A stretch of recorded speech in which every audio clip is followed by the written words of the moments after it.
In the shadowed halls of medieval Christianity, where the whispers of ancient texts mingled with the fervent prayers of the faithful, a profound and often unsettling belief took root. The body was a corrupt vessel, and the soul needed to be purified from the taint of the flesh.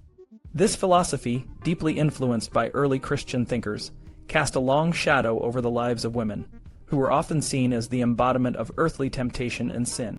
The story of Eve, the first woman, became a cautionary tale, her act of disobedience in the Garden of Eden portrayed as the origin of all human suffering. Church fathers, the revered scholars and leaders of the early church, often spoke of women in terms that were harsh and demeaning. Isidore of Seville, a prominent scholar of the 6th century, declared that Eve's disobedience brought disaster and woe upon humanity. Tertullian, a staunch defender of Christian orthodoxy, warned that women were the gateway of the devil, and advised them to paint their eyes with modesty to avoid leading men astray. A 12th century abbot went even further, cautioning that a woman's anger could make her a poisonous animal, more dangerous than the venom of snakes and dragons. Yet amidst this tide of misogyny, there were glimmers of hope. The scientific theories of the 2nd century physician Galen, who acknowledged that both men and women contributed to the creation of a child, offered a counterpoint to the prevailing anti-woman sentiment. The Bible itself provided strong female role models, such as Deborah, Esther, and Judith, who were celebrated for their courage and wisdom. Even Eve, the first woman, was sometimes referred to as our first mother, a title that hinted at a more nuanced view of her role in human history. Christian women were encouraged to rise above their perceived weaknesses by living a life of spiritual devotion. Saint Jerome, a prominent church father, wrote to a young girl named Eustochium on her 13th birthday, urging her to embrace a life of virginity. He described the challenges of marriage, pregnancy, the crying of infants, and the torture caused by a rival, and praised the freedom and purity that virginity could bring. Eustochium, he advised, should seek the heavenly bridegroom in Christ, rather than an earthly husband. Jerome believed that through education and spiritual discipline, women could transcend their gender and be counted among the most virtuous of Christians. The Virgin Mary, the mother of Jesus, emerged as the most revered female figure in medieval Christianity. Her status as a virgin mother made her a powerful symbol of purity and grace. Countless artworks, poems, and hymns celebrated her, and she became a model for all women to emulate. Hildegard von Bingen, a 12th century abbess and visionary, wrote a song in honor of the Virgin, praising her as a bright maiden who had overcome death and brought the highest blessing in all of creation. For those who chose a life of celibacy and chastity, the path was not easy. They faced physical and emotional challenges, but they also found a sense of purpose and freedom that was often denied to married women. Virginity was seen as a form of women's liberation, a way to avoid the constraints of marriage and the dangers of childbirth. Hildegard von Bingen and other women like her reclaimed the female body as a source of virtue and goodness, challenging the prevailing notion that women were inherently weak and corrupt. Despite the oppressive attitudes of many church leaders, some medical practices of the time showed a more compassionate view of women's bodies. The humoral theory, which held that the body was governed by 4 fluids, blood, phlegm, black bile, and yellow bile, was used to understand and treat various ailments. Women's bodies, in particular, were seen as more prone to imbalance, with menstruation being a key aspect of their health. While some writers viewed menstruation as polluting, others recognized its importance and provided practical advice for managing menstrual issues and childbirth. One of the most respected female healers of the Middle Ages was Trotta of Salerno, an Italian physician who lived in the 12th century. Trotta's writings, known as the Trochala, offered practical solutions to a wide range of women's health issues, from bladder control and incontinence to skin care and beauty treatments. She recommended baths, steaming, and herbal remedies to address various ailments, and her work was highly regarded by both male and female practitioners of the time. In the shadow of these conflicting beliefs and practices, the lives of medieval women were shaped by a complex interplay of religious doctrine, medical theory, and social norms. While the dominant narrative often cast women in a negative light, there were always those who sought to challenge these views and offer a more positive and empowering vision of womanhood. Hildegard von Bingen, born in 1098 in the wine-growing region of Bermersheim, Germany, was a visionary and a trailblazer in the medieval world. From a young age, Hildegard experienced vivid visions that set her apart from her peers. When she was just 3 years old, she saw a bright light that made her soul tremble. She described feeling this light again at age 4 or 5, when she accurately predicted the markings of a calf from a pregnant cow. These visions continued throughout her early years, and by the time she was 15, she had seen many more.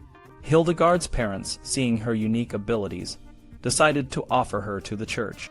At the age of 8, she was given to a religious life, and soon after, she was walled up in a small room called an anchor-hold with Jutta of Spanheim, a holy woman, at the Benedictine monastery of Disibodenberg.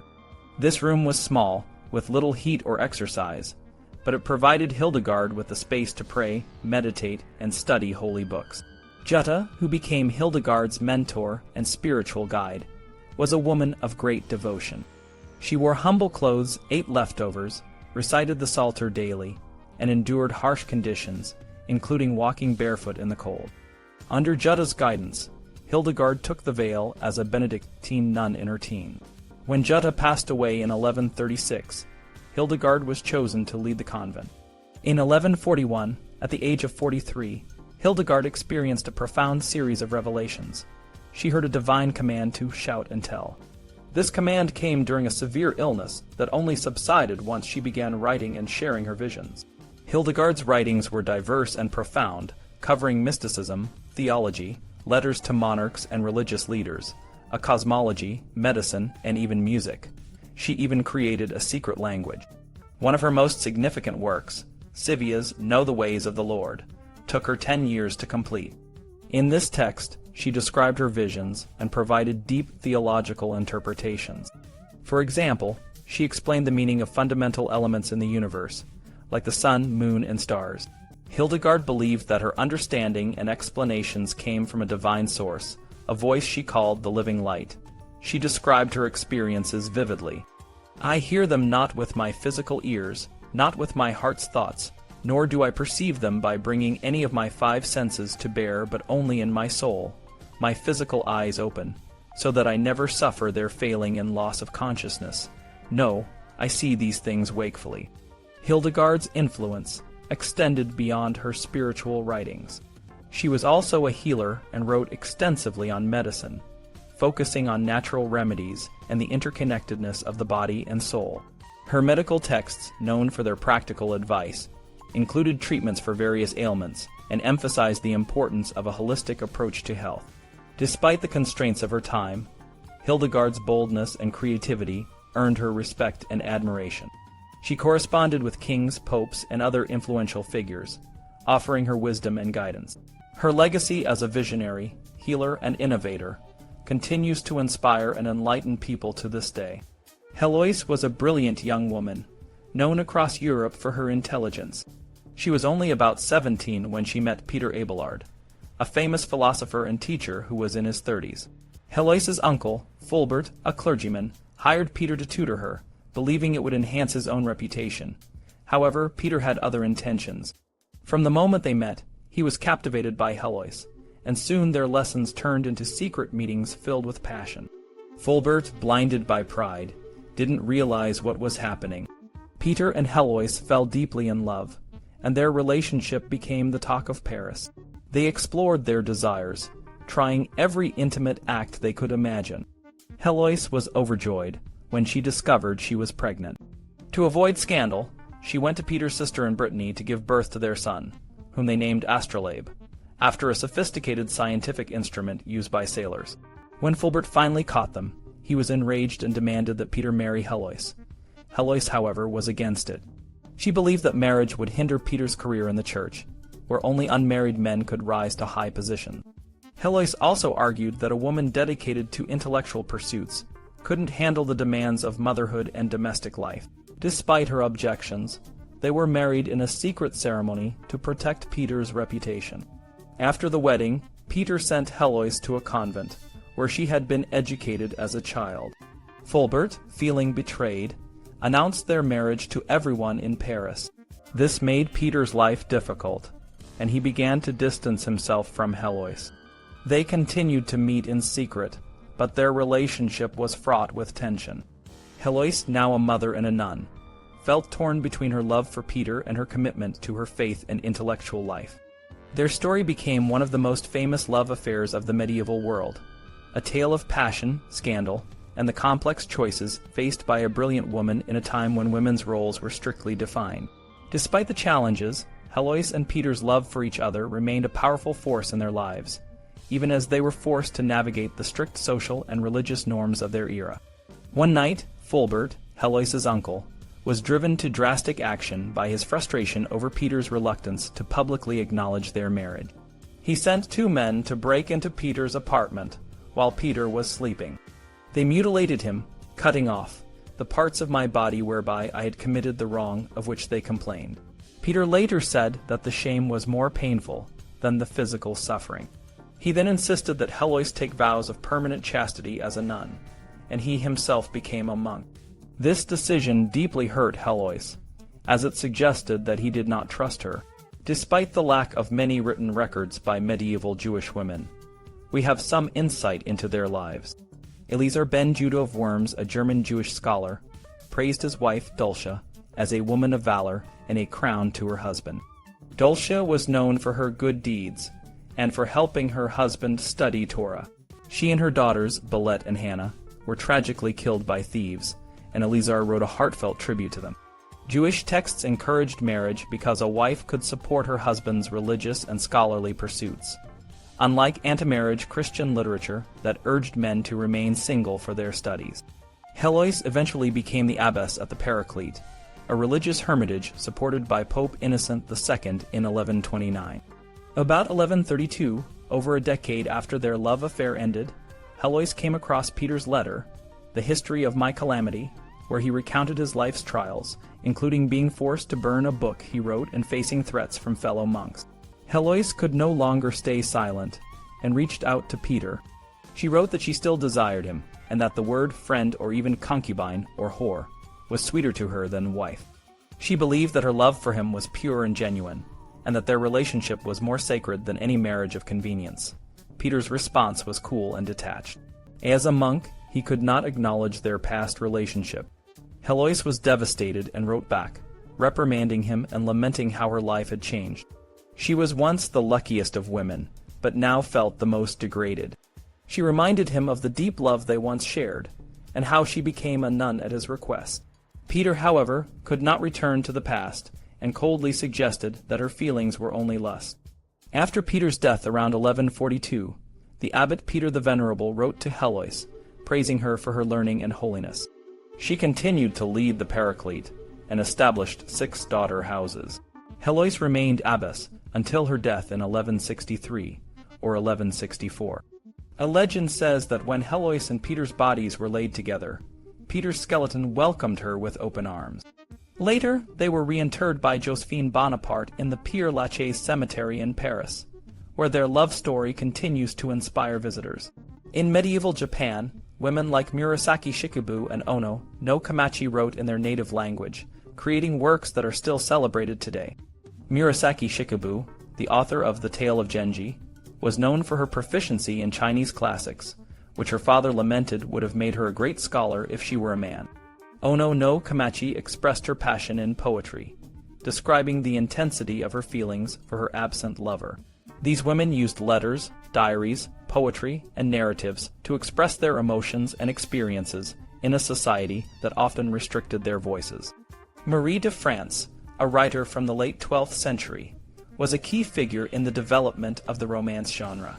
She wrote in Anglo-Norman for the court of Aliénor of Aquitaine and Henry II. Her works, including Fables, St. Patrick's Purgatory, and The Lies, were dedicated to nobility. Marie was assertive about claiming credit for her writing, insisting that those with talent should not remain silent. She described her stories as true, and focused on strong, complex female characters. In Beisclaveret, a baron and his wife lived happily until she discovered his secret. He turned into a werewolf 3 days a week. Fearful, she betrayed him and stole his clothes, which he needed to return to human form. The baron disappeared, and the wife married another knight. The werewolf, now living in the woods, became a companion to the king. When the wife and her new husband attended a festival, the werewolf attacked the knight. The king realized the werewolf had a reason for his actions, and forced the wife to return the baron's clothes. The werewolf transformed back into a man, and the wife and her knight were banished. The wife's children were born without noses, a reminder of her betrayal. In Lanville, a young knight at King Arthur's court was ignored and saddened.